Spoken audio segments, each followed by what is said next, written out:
പത്തനാപുരത്താണ് election bus ഇപ്പോൾ എത്തി നിൽക്കുന്നത്. പത്തനാപുരം ഒരു ഗ്രാമീണ പ്രദേശമാണ്.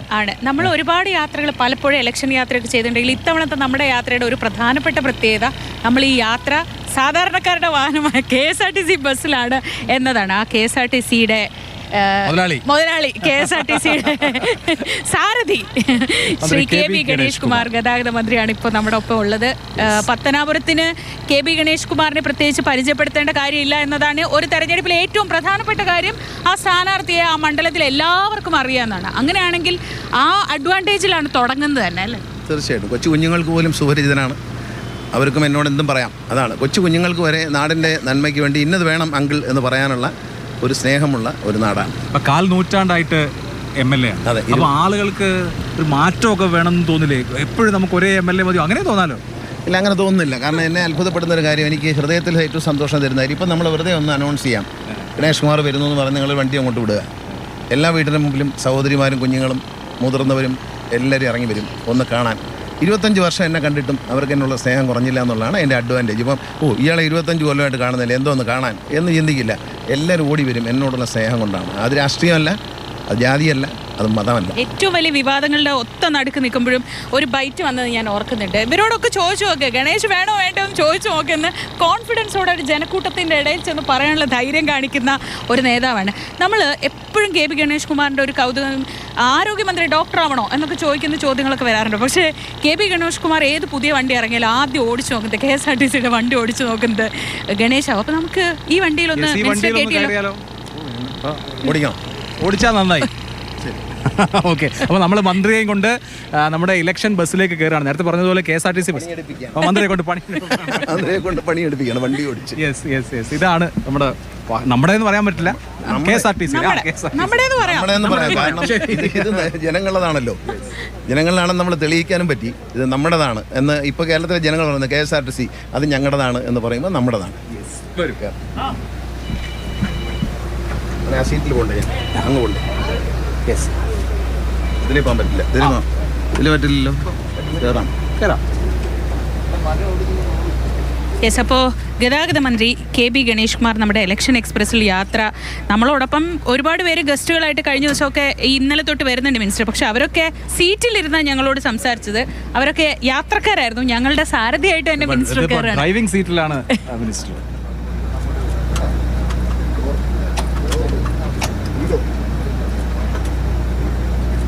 അപ്പോൾ നമുക്ക്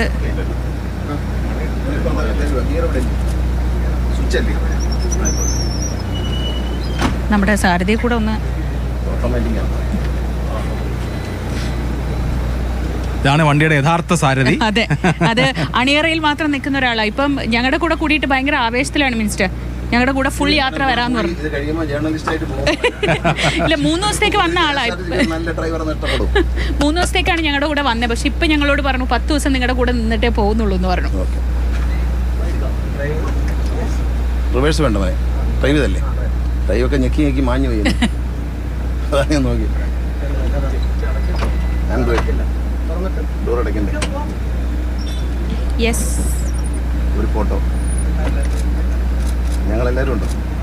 അങ്ങനെ പാറശാല തൊട്ട് നമ്മൾ കാസർഗോട്ടേക്ക് പുറപ്പെടുന്ന നമ്മുടെ ഇലക്ഷൻ വണ്ടിയിൽ ഇപ്പോൾ മന്ത്രി KB ഗണേഷ് കുമാർ, ഗതാഗത വകുപ്പ് മന്ത്രി, ഗതാഗത വകുപ്പിനെ ഇതുപോലെ സാരഥിയായി നയിച്ചുകൊണ്ടിരിക്കുന്ന ആളാണ്. പത്തനാപുരത്തെ ദീർഘകാലമായിട്ടുള്ള MLA ആണ് അദ്ദേഹം. ഇപ്പോൾ നമ്മളോടൊപ്പം ഈ വണ്ടിയിൽ ഇതിൻ്റെ ഈ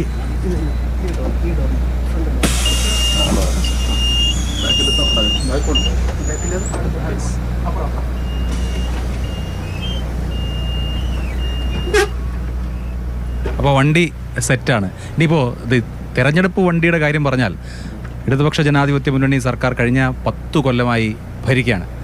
3.0 വരുമെന്ന് മുഖ്യമന്ത്രി അതുപോലെ തന്നെ സർക്കാരൊക്കെ അവകാശപ്പെടുന്നു. കേരളത്തിൽ എന്തുകൊണ്ട് ഈ സർക്കാർ തുടരുമെന്ന് പറയുന്നത്? ഭരണമാറ്റത്തിനുള്ള അന്തരീക്ഷവും ഭരണവിരുദ്ധ വികാരവും ഒക്കെ വളരെ ശക്തമല്ലേ? ഇല്ല, ഈ സർക്കാർ തന്നെ തുടരും എന്നതിലൊരു സംശയം നമുക്ക് വേണ്ട. ഈ സർക്കാർ നയിക്കുന്നത് ശ്രീ പിണറായി വിജയനാണ്.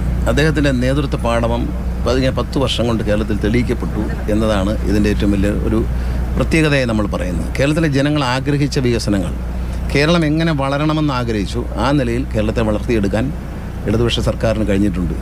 അത് ആരോഗ്യരംഗം, വിദ്യാഭ്യാസ രംഗം, റോഡുകൾ, അങ്ങനെ പൊതുവായിട്ടുള്ള ഒരു ഇൻഫ്രാസ്ട്രക്ചർ ഡെവലപ്മെൻറ്റിലേക്ക് ഈ കിഫ്ബി വഹിച്ചിട്ടുള്ളൊരു പങ്ക്, ഇതെല്ലാം കണക്കിലെടുക്കുക മാത്രമല്ല ഒടുവിൽ വിദ്യാഭ്യാസ രംഗം എല്ലാം രക്ഷപ്പെട്ടു, ഒടുവിൽ KSRTC രക്ഷപ്പെട്ടു.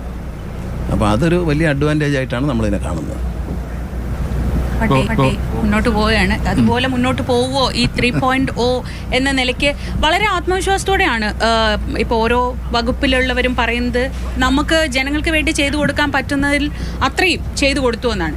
ഇപ്പോൾ വളരെ തിരക്കുള്ള ഒരാളാണ്, എപ്പോഴും പത്തനാപുരത്ത് മാത്രമല്ല, ഞങ്ങൾ എപ്പോഴും തിരുവനന്തപുരത്തും കാണുന്നുണ്ട്. മണ്ഡലത്തിലെത്തുമ്പോൾ എങ്ങനെയാണ്? ഇപ്പോൾ ഞങ്ങൾ വരുമ്പോൾ എതിർ സ്ഥാനാർത്ഥിയുടെ ഒരു ഇത് കാണുന്നത്, പോസ്റ്റർ കാണുക, അരികിലുണ്ട് എന്നാണ് പറയുന്നത്. മന്ത്രി അരികിലില്ലായിരുന്നോ? ഞാനിവിടെ തന്നെ ഉണ്ട്, കാരണം 25 കൊല്ലമായിട്ട്. ഇപ്പോൾ വന്നവർക്ക് ഓർമ്മിപ്പിക്കേണ്ടതുണ്ട്, ഞാൻ അരികിലുണ്ട് എന്നവർക്ക് പറയേണ്ടതുണ്ട്. ഞാൻ ഹൃദയത്തിലുണ്ട് എന്നാണ് എനിക്ക് പറയാനുള്ളത്. ഞാൻ അവരുടെ ഹൃദയത്തിൻ്റെ ഉള്ളിലാണ് എൻ്റെ സ്ഥാനം. പത്തനാപുരത്തെ ജനങ്ങളുടെ മനസ്സിൻ്റെ ഉള്ളിൽ ഞാനുള്ളതും അരികിൽ നിൽക്കുന്നതിൽ വ്യത്യാസമുണ്ട്. അരികിൽ നിൽക്കുന്ന നമ്മുടെ പ്രൈവസിക്ക് നല്ലതല്ല, ഹൃദയത്തിലുള്ളതാണ് മനസ്സിൻ്റെ സ്നേഹം എന്ന് പറയുന്നത്. ഇപ്പോൾ എതിർ സ്ഥാനാർത്ഥി, ഇപ്പോൾ UDF സ്ഥാനാർത്ഥി ജ്യോതികുമാർ ചാമക്കാല ഈ മണ്ഡലം കേന്ദ്രീകരിച്ച് കാര്യമായി പ്രവർത്തിക്കുന്ന ആളാണ്. ഇപ്പോൾ ഞങ്ങളൊക്കെ ടെലിവിഷൻ സംവാദങ്ങൾക്കൊക്കെ വിളിക്കുമ്പോൾ അദ്ദേഹം മിക്കവാറും പത്തനാപുരത്തായിരിക്കും, പത്തനാപുരത്തെ ജനങ്ങൾക്കൊപ്പം ആയിരിക്കും. അപ്പോൾ ആ നിലയിൽ ഒരു കടുത്ത മത്സരമാണ്. എതിരാളി ജനങ്ങളുമായിട്ട് നല്ല ബന്ധം ഉണ്ടാക്കിയിട്ടുണ്ട് എന്നുള്ള കാര്യം ഉൾക്കൊള്ളുന്നുണ്ടോ? ഇല്ല, എല്ലാ എതിരാളികളെയും നമ്മൾ തിരഞ്ഞെടുപ്പിൽ മത്സരിക്കുമ്പോൾ ആരെതിരെ മത്സരിച്ചാലും അതൊരു ശക്തമായ മത്സരം തന്നെയാണ്. അല്ലാതെ ആളിവിടെ ഉണ്ടാവോ അമേരിക്കയിൽ നിന്ന് വന്നാണോ എന്നൊന്നും പ്രശ്നമല്ല. അപ്പോൾ ഇലക്ഷനിൽ പ്രവാസികൾ പലരും വന്ന് മത്സരിച്ച് ജയിക്കുന്നില്ല, ഇവിടെ തന്നെ ഉണ്ടായിട്ടാണോ? അല്ല, ഇവിടെ ഉള്ളതുകൊണ്ട് കാര്യമില്ല. ഇവിടെ ഉള്ളതുകൊണ്ട് ജനങ്ങൾക്ക് എന്ത് പ്രയോജനം, നാടിന് എന്ത് പ്രയോജനം എന്നുള്ളതാണ് പ്രശ്നം. ഞാനിവിടെ തന്നെ, ഞാൻ മത്സരിച്ചവരെല്ലാം ഇവിടെ ജനിച്ചു വളർന്നവരല്ലേ. പ്രകാശ് ബാബു സാർ ഇവിടെ ജനിച്ചു വളർന്ന ആളാണ്. അപ്പോൾ ജനിച്ചു വളർന്ന ആളിനേക്കാളും വലിയ സർട്ടിഫിക്കറ്റ് ഉണ്ടോ? പിന്നെ രാജഗോപാൽ സാർ ഇവിടെ ജനിച്ചു വളർന്ന ആളാണ്. അദ്ദേഹം പുറത്തുനിന്ന് വന്ന ജഗദീഷ് മാത്രമേ ഉള്ളൂ വെളിയിൽ നിന്ന് വന്നു എന്ന് പറയാൻ. ബാക്കി എല്ലാവരും ഇവിടെ ജനിച്ചു വളർന്നവരാണ്, അവരോടൊപ്പമാണ് നമ്മൾ മത്സരിച്ചത്. അതുകൊണ്ട് ഇവിടെയുണ്ട് എന്ന് പറയുന്നതിലൊന്നും അർത്ഥമില്ല. ഇപ്പോൾ പ്രകാശ് ബാബു സാർ അദ്ദേഹം MLA ആയിരുന്നു 10 വർഷം. അദ്ദേഹമായിട്ട് മത്സരിക്കുമ്പോൾ അദ്ദേഹം ഇവിടെ ഉള്ള ആളാണല്ലോ, അദ്ദേഹം ജനിച്ചു വളർന്നത് ഇവിടെയാണ്, അദ്ദേഹയുടെ ബന്ധുക്കളെല്ലാം ഇവിടെയാണ്. അപ്പോൾ അതിലൊന്നും കാര്യമില്ല. ഞാൻ അന്ന് പിന്നെ തിരുവനന്തപുരത്ത് നിന്ന് കൊട്ടാരക്കരയിൽ ജനിച്ച് തിരുവനന്തപുരത്തേക്കൊക്കെ പോയി മദ്രാസിലെ പോയി സിനിമയെല്ലാം അഭിനയിച്ച് അങ്ങനെ വന്ന ആളല്ലേ ഞാൻ എൻ്റെ ആദ്യത്തെ ഇലക്ഷനിൽ. അങ്ങനെ ഇവിടെ ഉണ്ടാവണം എന്നില്ല. ആളുകൾക്ക് എന്ത് ഗുണം എന്നുള്ളതാണ് പ്രശ്നം. എന്ത് ചെയ്യാൻ കഴിയും ജനങ്ങൾക്ക് വേണ്ടി, അതാണ് ഞാൻ പറയുന്നത്. ഇത്രയും വർഷം എന്ത് ചെയ്തു എന്നുള്ളതും ഇനി എനിക്ക് ഈ നാട്ടിലെ ജനങ്ങൾക്ക് വേണ്ടി എന്തെല്ലാം ചെയ്യാൻ കഴിയും എന്നുള്ളതാണ് എൻ്റെ വിഷയം. എനിക്ക് വ്യക്തമായി പറയാൻ പറ്റും. ഞാൻ അഭിമാനത്തോടെ പറയാം, ഇപ്പോൾ നമ്മൾ എവിടെ നിർത്തും, ഈ വണ്ടി നിങ്ങൾ പറയുന്ന സ്ഥലത്ത് ഞാൻ സ്റ്റോപ്പ് ചെയ്യാം. ആ സ്റ്റോപ്പ് ചെയ്യുന്ന സ്ഥലത്തു നിന്നും 500 മീറ്റർ ഡിസ്റ്റൻസിൽ, റേഡിയസിൽ MLA ഗണേഷ് കുമാർ കൊണ്ടുവന്ന വികസന പ്രവർത്തനങ്ങൾ ചൂണ്ടിക്കാണിക്കാൻ എനിക്ക് യാതൊരു ബുദ്ധിമുട്ടുമില്ല. ഇപ്പം നമ്മൾ നിൽക്കുന്ന സ്ഥലത്ത് ഈ ജംഗ്ഷനിൽ ഞാൻ നിർത്താം. ഇത് ചുവട് താങ്ങി എന്ന് പറയുന്ന സ്ഥലമാണ്.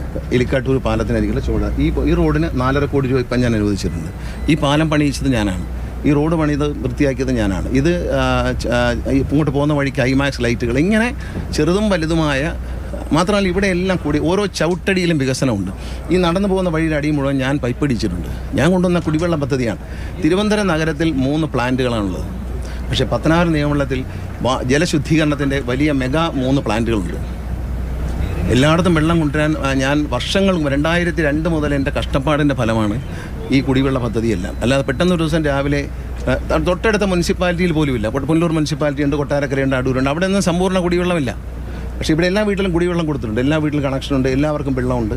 ഇത് ഈ നാടിൻ്റെ ഒരു ഭാഗ്യമാണ് എന്നാണ് ഞാൻ കരുതുന്നത്. ഒരുപാട് വികസനങ്ങൾ ചെയ്യുമ്പോൾ എപ്പോഴും വിവാദങ്ങളുടെ ഒരു സഹയാത്രികൻ കൂടിയാണ്. ഇപ്പോൾ പ്രത്യേകിച്ച് ഈ സിനിമാ താരങ്ങളെയൊക്കെ പറ്റി പറയുമ്പോൾ ആളുകൾക്ക് അതൊരു പബ്ലിക് പ്രോപ്പർട്ടി ആണെന്നുള്ളൊരു ഫീൽ ഉണ്ട്. അങ്ങനെ KB ഗണേഷ് കുമാറിനോടൊരു ഒരു എപ്പോഴും വിവാദങ്ങൾ, ചെറിയ കാര്യങ്ങൾ തൊട്ട് വലിയ കാര്യങ്ങൾ വരെ എല്ലാം ഏത് സമയത്തും വികസനം പറയുന്നതിനോടൊപ്പം തന്നെ വിവാദം ഉണ്ടായിട്ടുണ്ട്. അല്ല, അതിനകത്ത് ഈ നാട്ടിൽ ഈ പ്രശ്നങ്ങളൊന്നുമില്ല. ഈ നാട്ടിൽ ഈ വിവാദങ്ങളൊന്നും ആൾക്കാർക്ക് അറിയാം. എന്നെ നന്നായിട്ട് അറിയാവുന്ന, ഒരുപക്ഷെ എൻ്റെ അച്ഛനും അമ്മയ്ക്കും അറിയാവുന്നത് പോലെ എന്നെ അറിയാവുന്ന ജനങ്ങളാണ് ഇവിടെ ഉള്ളത്. അവർക്ക് ഈ വിവാദം വെളിയിലാണ്. വിവാദം എന്ന് പറഞ്ഞാൽ എന്നെ എന്തുകൊണ്ടാണെന്ന് അറിയത്തില്ല. സിനിമാ നടനൊക്കെ ആയതുകൊണ്ടായിരിക്കും. ഒരു മാർക്കറ്റുണ്ട്, എന്നെ പറ്റിയുള്ള വിവാദങ്ങൾക്ക് ഒരു മാർക്കറ്റുണ്ട്. അത് റേറ്റിംഗ് ഉള്ളത് കൊണ്ട് അത് എപ്പോഴും നിലനിൽക്കും. അത് നിൽക്കട്ടെ, അത് നിലനിൽക്കുന്നതാണല്ലോ നമ്മുടെ നല്ല കാര്യം. ഇദ്ദേഹം ഒരു മഹാനാണെന്ന് പറഞ്ഞാൽ കേൾക്കാൻ ആളുണ്ടാവില്ല. ഇച്ചിരി കുഴപ്പമൊക്കെ ഉണ്ടെന്ന് പറയുമ്പോൾ കേൾക്കാനാണ് ആളുകൾ. സ്വയം സ്വല്പം കുഴപ്പക്കാരനാണെന്ന് പറയണം ആളുകൾ. അതോ സമ്മതിക്കുന്നുണ്ടോ? ഞാൻ കുഴപ്പക്കാരനല്ല. ഈ തെരഞ്ഞെടുപ്പിന് പറയുന്ന പല കഥകളും വെറുതെയാണെന്നുള്ള കാര്യം എനിക്കറിയാം.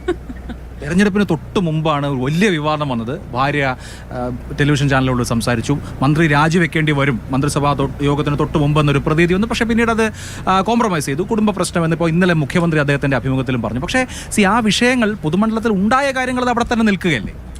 ഇല്ലില്ല, അതൊക്കെ ഇങ്ങനെ എല്ലാ ഇലക്ഷൻ എടുക്കുമ്പോഴും എന്തെങ്കിലും ഒരു സംഭവം വരും. അത് എൻ്റെ ജാതകത്തിലുള്ളതാണ്. പിന്നെ മാത്രമല്ല, എൻ്റെ ജാതകത്തിൽ പറഞ്ഞിട്ടുണ്ട് മരിക്കുന്നവരെയും ഇയാൾ ചില അപഖ്യാതികളൊക്കെ കേട്ട് മരിക്കുള്ളൂ. അതുകൊണ്ട് എനിക്കതൊരു പ്രശ്നമല്ല, ഇപ്പോൾ ശീലമായിപ്പോയി. അതുകൊണ്ട് അതൊന്നും പ്രശ്നമല്ല. നാട്ടുകാർക്ക് കാര്യത്തിൽ നല്ല വിശ്വാസമാണ്. ഞാൻ അവരോട് ചതി ചെയ്യില്ല, അവരെ ഞാൻ വിൽക്കില്ല എന്നവർക്ക് നന്നായി അറിയാം. ഞാൻ ആദ്യത്തെ ഇലക്ഷൻ നിൽക്കുമ്പോഴും ഞാൻ പറയുന്ന ഒരു കാര്യമുണ്ട്, ഞാൻ നിങ്ങൾക്ക് വേണ്ടി നിൽക്കും, നിങ്ങളുടെ കാര്യങ്ങളെല്ലാം നോക്കും, അതോടൊപ്പം ഞാൻ സിനിമയിൽ അഭിനയിക്കാൻ പോകും എന്ന് പറയാറുണ്ട്. എന്തിനെന്നാൽ എൻ്റെ ഉപജീവന മാർഗത്തിനായി ഞാൻ ജനങ്ങളെ ഒരിക്കലും ചൂഷണം ചെയ്യില്ല എന്നുള്ളതാണ് എൻ്റെ നിലപാട്. ഞാൻ എപ്പോഴും എൻ്റെ ജോലി ചെയ്ത് എനിക്ക് ജീവിക്കാനുള്ള ഉപാധി കണ്ടെത്തും എന്നുള്ളതാണ് എൻ്റെ വിശ്വാസം. ഞാൻ അതുകൊണ്ട് ജനങ്ങൾക്ക് എന്നെ അക്കാര്യത്തിൽ ഒരു സംശയമില്ല. ഞാൻ ജനങ്ങളെ ഒരിക്കലും ചതിക്കില്ല, അവരെ വഞ്ചിക്കില്ല എന്നറിയില്ല. ജനാധിപത്യത്തിൽ വേണ്ടത് അതാണ്.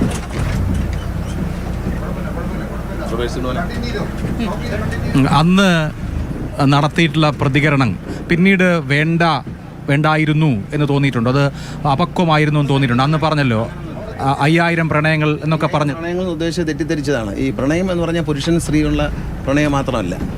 ലോകത്ത് പക്ഷിയോട് പ്രണയമുണ്ട്, ആനയോട് പ്രണയമുണ്ട്, മൃഗങ്ങളോട് പ്രണയമുണ്ട്, കാറിനോട് പ്രണയമുണ്ട്, പ്രകൃതിയോട് പ്രണയമുണ്ട്. അങ്ങനെ ഒരുപാട് സാധനമാണ്. അതാണ് ഉദ്ദേശിച്ചത്. അല്ലാതെ അതിനെ ഈ ഒരു കാര്യം കേട്ടാണെങ്കിൽ അതിൻ്റെതായ അർത്ഥത്തിലങ്ങ് എടുക്കാൻ. അന്ന് കുറച്ച് വികാരപരമായിട്ട് പ്രതികരിച്ചു എന്ന് തോന്നിയോ? പിന്നീട് കുറച്ചൊരു വികാരപരമായ പ്രതികരണം. തമാശക്ക് പറഞ്ഞല്ലേ? തമാശയായിരുന്നു. തമാശക്ക് പറഞ്ഞാണ് അത്. തമാശ അത് ആ വർത്തമാനം മുഴുവൻ കേൾക്കണം. അത് മൊത്തം തമാശയാണ് പറയുന്നത്. തമാശക്ക് പറഞ്ഞതാണ്. ഇപ്പോൾ ശ്രീകൃഷ്ണന് 16,008 ഭാര്യയുണ്ട് എന്ന് പറഞ്ഞാൽ അദ്ദേഹം 16,008 കല്യാണം കഴിച്ചു എന്നാണ് അർത്ഥം? അല്ല, അത് മഹാഭാഗവതത്തിൽ തന്നെ പറയുന്നുണ്ട്. അത് അദ്ദേഹത്തിൻ്റെ റൈറ്റ്. ഇതൊരു വലിയ KSRTC ബസ്സാണ്, എളുപ്പമല്ല ഇത് കൊണ്ട് നടക്കാന്ന് പറയുന്നത്.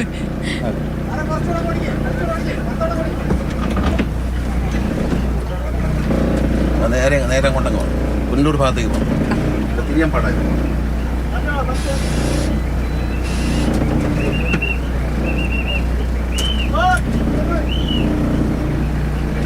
അങ്ങോട്ടങ്ങ് പോകാല്ലേ? പുല്ലൂർ ടൗണിൻ്റെ മന്ത്രിക്ക് ഈ വഴിയൊക്കെ നന്നായിട്ട് അറിയാമെന്ന് ഞങ്ങൾക്ക് ഉറപ്പാണ്. അപ്പം അതുകൊണ്ട് മന്ത്രി നയിക്കുന്ന വഴി പോവാം, കുഴപ്പമില്ല.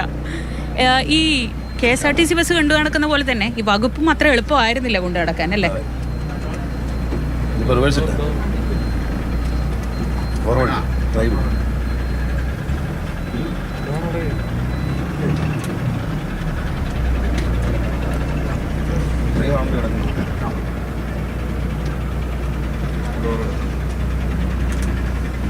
ഡോറടയ്ക്കുന്നേ, ക്യാമറയൊക്കെ ഒന്ന് മാറ്റിക്കോട്ടെ.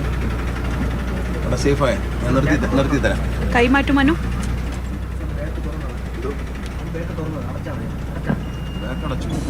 ബാക്ക് തുറന്നിട്ടില്ല, ഫ്രണ്ട് അടയ്ക്കുന്ന കാര്യം പറഞ്ഞു.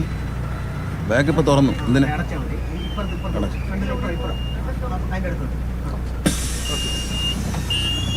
ഇപ്പോൾ നമ്മളൊരു ചെറിയ ജംഗ്ഷനിലെത്തിക്കുകയാണ്. ചെറിയ വഴി, പക്ഷേ വലിയ വാഹനം. അതായിരുന്നു ഏതാണ്ട് വകുപ്പിന്റെ അവസ്ഥ. അതെ, മന്ത്രി പക്ഷേ വളരെ കോൺഫിഡന്റ് ആയിട്ട് വണ്ടി ഓടിക്കുന്നുണ്ട്. വഴി വളരെ ചെറുതാണെങ്കിലും. അതെ, വലിയ പ്രതിസന്ധി കാലത്താണ് ഈ KSRTC ഉൾപ്പെടെ ഗതാഗത വകുപ്പും ഏറ്റെടുക്കുന്നത്. ഒരു വലിയ പ്രതിസന്ധി കാലത്ത് എല്ലാവർക്കും പരാതികൾ ഇഷ്ടം പോലെ ഉണ്ടായിരുന്നു. ഒരുപക്ഷെ സാധാരണക്കാരനെ ബാധിക്കുന്ന വകുപ്പുകളിൽ ഒന്നാണ് ഗതാഗത വകുപ്പ്. ജനങ്ങളോട് ഏറ്റവും അടുത്ത് നിൽക്കുന്ന ഒരു വകുപ്പാണ് ഗതാഗത വകുപ്പ്, ആരോഗ്യ വകുപ്പ്. ഈ വകുപ്പുകളൊക്കെ ജനങ്ങളായിട്ട് ഏറ്റവും അടുത്ത് നിൽക്കുന്നതാണ്. അതിൻ്റെ പ്രതിഫലനം നല്ലതാണെങ്കിലും ചീത്തയാണെങ്കിലും ജനങ്ങളിലേക്ക് ആദ്യം പ്രതിഫലിക്കുന്നത് ഈ വകുപ്പുകളാണ്. വിദ്യാഭ്യാസം, ആരോഗ്യം, PWD, ഗതാഗതം. ഈ 4 വകുപ്പുകൾ ജനങ്ങളുമായിട്ട് ഏറ്റവും അടുത്ത് നിൽക്കുന്ന വകുപ്പുകളാണ്. അതിൽ ഒരു വലിയ മാറ്റം കൊണ്ടുവരാൻ കഴിഞ്ഞു എന്ന് പറയുന്ന വലിയൊരു സന്തോഷമാണ്. പുതിയ ആശയങ്ങളാണ് അതിനെ കൊണ്ടുവന്നത്. ഞാനിപ്പോഴും കേരളത്തിലെ മാധ്യമങ്ങളെക്കുറിച്ച് ഓർക്കാറുണ്ട്. പത്രമാകട്ടെ, ദൃശ്യമാധ്യമമാകട്ടെ, ലേറ്റസ്റ്റ് ടെക്നോളജീസ് അഡോപ്റ്റ് ചെയ്യുന്നതിൽ നമ്മുടെ മാധ്യമങ്ങൾ വലിയ പങ്ക് വഹിച്ചിട്ടുണ്ട്. ഇന്ത്യയിലെ മാധ്യമങ്ങളിൽ കേരളത്തിലെ മലയാള മാധ്യമങ്ങളാണ്. ടെലിവിഷനാവട്ടെ, പ്രിൻ്റ് മീഡിയ ആവട്ടെ, ഏറ്റവും ലേറ്റസ്റ്റ് ടെക്നോളജി, ഏറ്റവും ക്ലാരിറ്റിയുള്ള പ്രിൻറ്റിങ് കൊണ്ടുവരുന്ന മലയാളം പത്രങ്ങളാണ്. അതിനുശേഷം ഈ വെർച്വൽ റിയാലിറ്റി പോലെയുള്ള ചിത്രീകരണങ്ങളെല്ലാം കൊണ്ടുവരുന്നത് നമ്മുടെ വിഷ്വൽ മീഡിയയാണ്. എന്ന് പറഞ്ഞതുപോലെ ഞങ്ങൾ കുറേ പുതിയ പരിഷ്കാരം കൊണ്ടുവന്നു. ആ പുതിയ മാറ്റങ്ങളാണ് KSRTC മുന്നോട്ട് നയിച്ചത്. KSRTC നഷ്ടം കുറച്ച് കൊണ്ടുവരാൻ, ഓരോ ഡ്രൈവറുടെയും പെർഫോമൻസ് മനസ്സിലാക്കാനും ഒക്കെ കഴിഞ്ഞു. പിന്നെ ജീവനക്കാരുടെ ഒരു സഹകരണം വളരെ ഗംഭീരമായൊരു സഹകരണമായിരുന്നു. അവർക്കിത് എങ്ങനെ രക്ഷപ്പെടുത്തിയെടുക്കേണ്ടത് അവരുടെ ഒരു ആവശ്യമാണ്. അത് ഗവൺമെൻറ്റിൻ്റെയോ നാട്ടുകാരുടെയോ അല്ല, ഞങ്ങളുടേതാണ് എന്ന് അവരെ കൊണ്ട് തോന്നിപ്പിക്കാൻ എനിക്ക് കഴിഞ്ഞു എന്നുള്ളതാണ് എൻ്റെ. അത് ഈ പറഞ്ഞതുപോലെയാണ് എൻ്റെ നാട്ടിലെ ജനങ്ങളെ ഞാൻ വിശ്വാസത്തിലെടുത്തിരിക്കുന്ന പോലെ, അവരെന്നെ വിശ്വസിക്കുന്ന പോലെ KSRTC ജീവനക്കാരെന്നെ 101% വിശ്വസിക്കുകയാണ്. ഒരു സമരം ചെയ്യാതെ, ഒരു ഡിമാൻഡ് ചെയ്തുകൊണ്ടൊരു സമരം ചെയ്യാതെയും ബഹളം വയ്ക്കാതെയും അവർക്ക് കൊടുക്കാവുന്നതെല്ലാം ഞാൻ കൊടുത്തു. ആനുകൂല്യങ്ങൾ കൊടുക്കാവുന്ന, ഒരു ഗവൺമെൻറ്റിനെ കൊണ്ട് കഴിയുന്നതെല്ലാം കൊടുക്കാൻ മുഖ്യമന്ത്രിയുടെ സഹായത്തോടെ എനിക്ക് കഴിഞ്ഞു എന്നുള്ളത്. ധനകാര്യമന്ത്രിയും അക്കാര്യത്തിൽ വളരെയധികം സഹകരിച്ചു. കാരണം ഇതിനെ ഒന്ന് നല്ല നിലയിലാക്കണമെന്ന് ബഹുമാനപ്പെട്ട മുഖ്യമന്ത്രിക്ക് വലിയ ആഗ്രഹമുണ്ടായിരുന്നു. ഞാൻ മന്ത്രിയായി ചുമതല ഏറ്റെടുത്തപ്പോൾ തന്നെ അദ്ദേഹം പറഞ്ഞു, അവർക്ക് ഒരുമിച്ച് ശമ്പളം കൊടുക്കണം, ഇതൊന്ന് എങ്ങനെയെങ്കിലും ഒന്ന് രക്ഷപ്പെടുത്തിയെടുക്കാൻ പറ്റുമോ എന്ന് നിങ്ങൾ നോക്കും എന്ന് പറഞ്ഞ് അദ്ദേഹത്തിൻ്റെ ഒരു വാക്കുണ്ട്. വളരെ പ്രോത്സാഹനം അദ്ദേഹം നൽകി. ഈ കാര്യത്തിൽ ഇടയ്ക്ക് മറ്റു ചില കാര്യങ്ങളൊന്നും, ഇപ്പോൾ ഗതാഗത മന്ത്രി ഒരിക്കൽ പോകുമ്പോൾ ഈ വാഹനത്തിൻ്റെ മുമ്പിൽ വെള്ളം കുടിച്ച കുപ്പി കണ്ടതിനെ തുടർന്ന് ഗതാഗത മന്ത്രിക്ക് ദേഷ്യം വരുന്നു, നടപടിയെടുക്കുന്നു. അതുപോലെ ഈ ഹോണുകൾ സംബന്ധിച്ച് വെട്ടിപ്പൊളിച്ചു കൊടുക്കാൻ നിർദ്ദേശം കൊടുക്കുന്നു. ഇങ്ങനെയൊക്കെ ആകെ ഈ ഇത്തരത്തിലൊക്കെ വലിയ ഷോ ഓഫ് ആണ് എന്ന വിമർശനം പൊതുസമൂഹത്തിലുണ്ടായി. അല്ല, ഈ കുപ്പി കണ്ടു എന്ന് പറയുന്ന സംഭവത്തിനകത്ത് ഈ കുപ്പി ഇടരുത് എന്ന് ട്രാൻസ്പോർട്ട് CMDയുടെ ഒരു ഉത്തരവുണ്ടായിരുന്നു. ആ ഉത്തരവിനെ അവഗണിച്ചുകൊണ്ടാണ് ഈ പ്ലാസ്റ്റിക് കുപ്പി വാരി ഇപ്പോൾ ഈ വണ്ടി ഇങ്ങനെ പോകുന്നത്. ഈ മുമ്പിൽ നാലച്ച് പ്ലാസ്റ്റിക് കുപ്പി വാരി ഇട്ടേക്കുന്ന ഭംഗിയുള്ളൊരു കാര്യമല്ല. നമ്മളൊരു അറ്റത്ത് നിന്നതിനെയും വൃത്തിയാക്കി കൊണ്ടാണ് ബസ്സുകളെല്ലാം കഴുകുന്നു. ഇപ്പോൾ ബസ്സുകളെല്ലാം കഴുകി സൂക്ഷിക്കുന്നു, ബസ് സ്റ്റേഷനെല്ലാം നല്ല വൃത്തിയായി സൂക്ഷിക്കുന്നു. ഇതിലേക്ക് നമ്മൾ പോകുന്ന വഴിക്ക് അതിന് വിരുദ്ധമായി ചില ആളുകൾ പ്രവർത്തിക്കുമ്പോൾ അവരെ കാണുമ്പോൾ തന്നെ അത് ശാസിച്ചുകൊണ്ട് തെറ്റെന്നുണ്ടെന്ന് എനിക്ക് തോന്നുന്നില്ല. അത് ശകാരമല്ല, ദേഷ്യമല്ല. പിന്നെ ഈ ഹോൺ തല്ലി പൊട്ടിച്ചെന്ന് പറഞ്ഞാൽ ഞാൻ പറഞ്ഞിട്ടല്ല. ബഹുമാനപ്പെട്ട ഹൈക്കോടതി സർവ്വ എയർ ഹോണുകളും ഊരാൻ പറഞ്ഞപ്പോൾ RTOമാർ എന്ത് ചെയ്തു, അവർ ഊരിക്കഴിഞ്ഞപ്പോൾ ഇത് വീണ്ടും ഇതെവിടെയെങ്കിലും വെച്ചാൽ ഇത് വീണ്ടും ഒരു ആക്രിക്കടയിൽ പോയിട്ട് തിരിച്ച് ഈ സാധനം തിരിച്ചു വരുന്നുള്ളതുകൊണ്ട് അവർ റോളർ ഗേറ്റ് പൊട്ടിച്ച്, അത് മന്ത്രിയുടെ നിർദ്ദേശപ്രകാരമല്ല. ഞാനങ്ങനെ ഒരു സാധനം ഡിസ്ട്രോയ് ചെയ്യുന്നതിനുള്ള ഇഷ്ടമുള്ള ആളല്ല.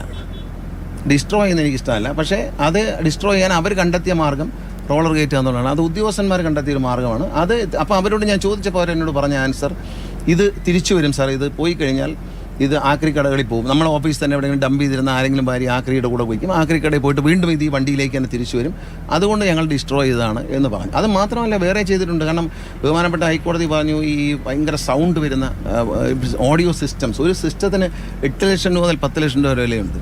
അപ്പോൾ മോട്ടോർ വെഹിക്കിൾ ഡിപ്പാർട്ട്മെൻറ്റ് ചെയ്തൊരു കാര്യം, അത് ഞാൻ പറഞ്ഞിട്ടാണ് ചെയ്തത്. അത് എവിടെയാണോ വെച്ച് കൊടുക്കുന്ന സ്ഥലം, അപ്പോൾ ഹൈക്കോടതി പലപ്പോഴും ശാസിക്കുകയാണ്, ഉദ്യോഗസ്ഥന്മാരെ വിളിച്ചു വരുത്തി ശകാരിക്കുകയാണ്. ഇങ്ങനെയെല്ലാം ചെയ്യുമ്പോൾ അത് അനുസരിക്കാതിരിക്കാൻ പറ്റത്തില്ല. ഹൈക്കോടതി ഉത്തരവ് ഒരു മന്ത്രി നടപ്പിലാക്കി കൊടുക്കുക തന്നെ വേണം. അപ്പോൾ എന്ത് ചെയ്തു, എവിടെയാണ് ഇത് പിടിപ്പിക്കുന്നത് എവിടെയാണ്, അപ്പോൾ ഇന്ന സ്ഥലങ്ങളിൽ ഇത് വണ്ടികളിൽ ഇത് പിടിപ്പിച്ചു കൊടുക്കുന്നുണ്ട് വിവരം കിട്ടി. അവിടെ ചെന്ന് അവരെ വെച്ച് പിടിച്ചു, അവരെ പിടിച്ചതിന് ശേഷം അവരുടെ കയ്യിൽ നിന്ന് ഡീറ്റെയിൽസ് എടുത്ത് എല്ലാ സംസ്ഥാനത്തെമ്പാടുമുള്ള വണ്ടികളിൽ അവർ പിടിപ്പിച്ചു കൊടുത്ത വണ്ടികളുടെ മുകളിൽ ലിസ്റ്റുണ്ട്. ആ ലിസ്റ്റ് എടുത്ത് നമ്മൾ അവർ പേര് നടപടിയെടുത്ത്. അങ്ങനെയല്ലേ ചെയ്യേണ്ടത്. ഒരു കാര്യം ചെയ്യുമ്പോൾ കുറ്റമറ്റതായിട്ട് ചെയ്യണമെന്നാണ് എൻ്റെ ആഗ്രഹം. പ്രശ്നം ഉണ്ടാകുമ്പോൾ ഇപ്പോൾ രാത്രി ഈ ടൂറിസ്റ്റ് വാഹനങ്ങൾ അല്ലെങ്കിൽ ടൂറിസ്റ്റ് ബസ്സുകൾ അപകടത്തിൽപ്പെടുന്നു, അപ്പോൾ മുഴുവൻ വെള്ള പെയിന്റ് അടിക്കാൻ പറയുന്നു. അതൊക്കെ ഒരു മണ്ടത്തരമല്ലേ? അത് വെള്ള പെയിന്റ് അടിച്ചുകൊണ്ട് ആക്സിഡന്റ് കുറയോ? ഇല്ലല്ലോ. അതൊക്കെ എടുത്ത് കളഞ്ഞല്ലോ. അതെടുത്ത് കഴിഞ്ഞ് കളറടിക്കാം. 1 ലക്ഷം രൂപ താല്പര്യമുള്ളവർക്ക് 1 ലക്ഷം രൂപ ഗവൺമെൻറ്റിൽ അടച്ചാൽ കളറടിക്കാം എന്ന തീരുമാനം സ്റ്റേറ്റ് ട്രാൻസ്പോർട്ട് അതോറിറ്റി എടുത്തു കഴിഞ്ഞു. കാരണം ഈ വെള്ള പെയിൻ്റ് അടിച്ചുകൊണ്ട് അപകടം കുറയില്ല. അതൊക്കെ അത് മാധ്യമങ്ങളെ തലയിൽ വയ്ക്കുകയാണ്. മാധ്യമങ്ങൾ പറഞ്ഞു എന്നൊക്കെയാണ്. അത് അതിനകത്തുള്ള കാര്യം എന്ന് വെച്ചാൽ, ഈ ബസ് ഓടിക്കുന്നതിൽ 2 ടീമുണ്ട്. നല്ല പൈസ ഉള്ളവരും ഉണ്ട്, പൈസ കുറവുള്ളവർ. അപ്പോൾ ഇവർക്ക് വെള്ള പെയിൻ്റ് അടിച്ച് പോകണം എന്നുള്ളതാണ് ഒരു വിഭാഗത്തിൻ്റെ ആവശ്യം. മറ്റൊരു വിഭാഗത്തിന് നല്ല രീതിയിൽ വണ്ടി കൊണ്ടു നടക്കണം. പിന്നെ ഇത് ഉല്ലാസയാത്രയ്ക്കുള്ള വണ്ടിയാണ്. അപ്പോൾ ഉല്ലാസം എന്ന് പറയുമ്പോൾ കുഞ്ഞുങ്ങൾ, ധാരാളം സ്കൂൾ കുട്ടികൾ എന്നോട് പറയും, അങ്കിൾ ബസ്സിന് കളർ മാറ്റിത്തരണേ. അവരുടെ ഒരു ആഗ്രഹമാണ്. കാരണം കുട്ടികൾ സ്കൂളിൽ നിന്നൊക്കെ പോകുമ്പോൾ അവർക്ക് ഈ ബസ്സിൽ കളറും ലൈറ്റും ഒക്കെ വേണം. ഈ ലൈറ്റ് ഗ്ലാസ്സിലടിക്കാൻ പാടില്ല. അതിന് കർട്ടൻ ഇടുകയോ ചെയ്തിട്ട് അത് ഇടുന്നതുകൊണ്ടൊന്നും കുഴപ്പമൊന്നുമില്ല. ഞാനൊരു ഡ്രൈവ് ചെയ്യുന്ന ആളാണ്. അത് ഡ്രൈവിങ്ങിനെ ഡിസ്റ്റർബ് ചെയ്യാത്ത ഏത് കാര്യവും വയ്ക്കാം.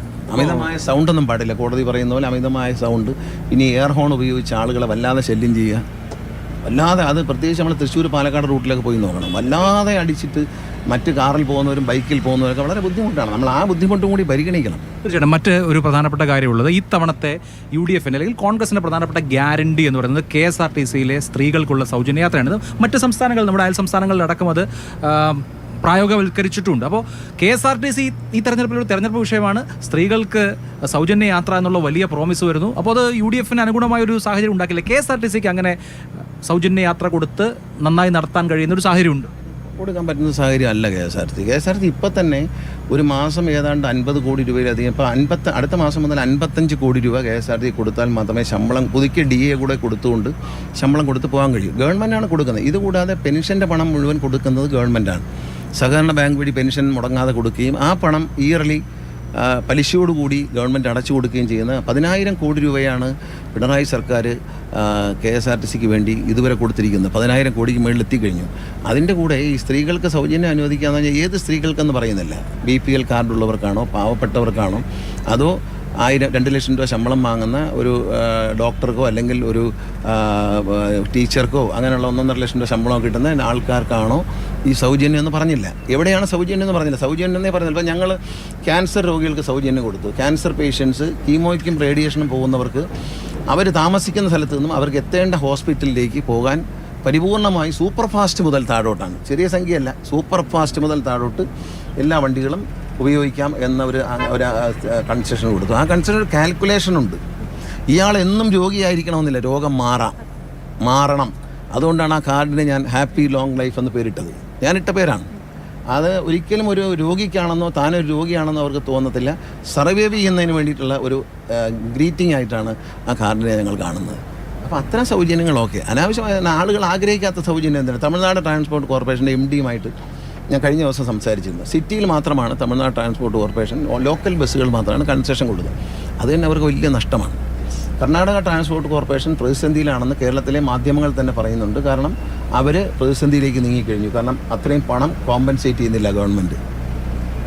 ഇത് ചെയ്യാൻ പറ്റും. ഇനിയൊരു എല്ലാ സ്ത്രീകൾക്കും കൺസെഷൻ കൊടുക്കാൻ പറ്റും. അത്രയും പണം കൃത്യമായി ആ ടിക്കറ്റ് നോക്കിയിട്ട് ലേഡീസിൻ്റെ ടിക്കറ്റിന് മുഴുവൻ കണക്കെടുത്തിട്ട് ആ പണം സർക്കാരിൻ്റെ ഖജനാവിൽ നിന്ന് കോമ്പൻസേറ്റ് ചെയ്യാൻ കേരള ഗവൺമെൻറ്റിന് കഴിയുമെന്ന് ഞാൻ ഒരു മന്ത്രി എന്ന നിലയിൽ ഞാനതിന് കഴിയുമെന്ന് വിശ്വസിക്കുന്നില്ല. ഇപ്പം തന്നെ വളരെ പ്രയാസപ്പെട്ടിട്ടാണ് പണം കൊടുക്കുന്നത്.